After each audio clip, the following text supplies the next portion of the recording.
Hi again, students. Today's lecture is going to focus on writing instructions, which is going to be the focus of your next project. So, instructions are obviously things that people use to achieve a certain task. Clear and easy instructions prevent miscommunications. When you're writing instructions, you have to thoroughly understand the process, system, or device yourself. So that is going to take some time and some research for you to even begin thinking about writing instructions. Observing someone else do the task can be helpful. So asking a friend or a classmate, hey, can you do this so that I can watch you and take notes? That would be helpful when it comes to writing any type of instructions, even in the workplace. Can I sit behind you while you do this task so that I can take some notes so that I can write the best and most effective instructions? And then effective instructions combine both written elements and visuals to reinforce each other. So combining a written step with an image or a diagram or a chart to help people reinforce what it is that you're saying in the text. When you are writing instructions, you have to again consider your audience. You have to think about how much knowledge they have.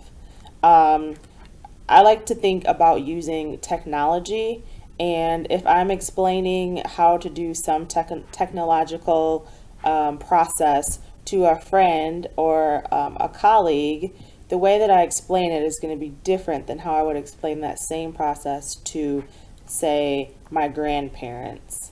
So you have to think about your audience. You also might have to include a glossary.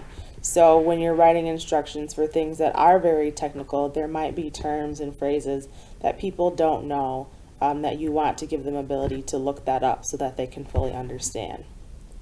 When you're writing instructions, clarity is almost more important than conciseness. You need to just make sure you are being clear and explicit. You can leave out articles such as a and the. You can leave out some pronouns such as you, this, and these, and you can also leave out some verbs. That will help with the conciseness, but the main focus of writing instructions is that they are clear.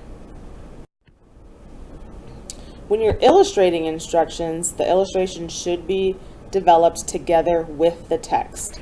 You can use drawings, flowcharts, infographics, maps, photographs, and other visuals. When you are writing for a global audience, you want to make sure that you avoid culture-specific connotations. It's also a good rule of thumb when you are including any images or graphics that you are trying to be as inclusive as possible. Consider your layout and design.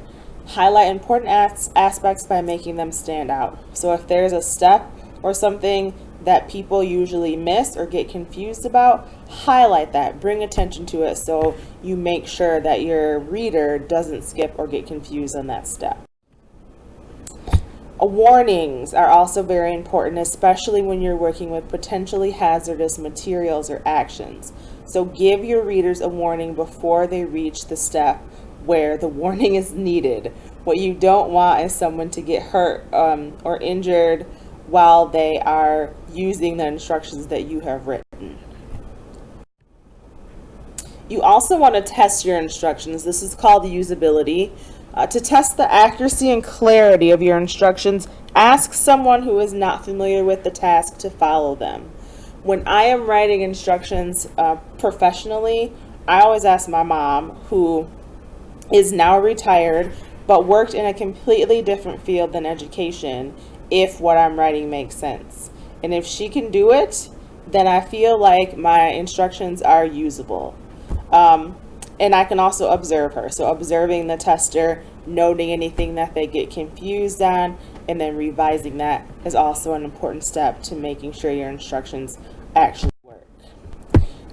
You can click on this video or this link, and it should take you to a short video that will give you some more information about writing instructions and procedures.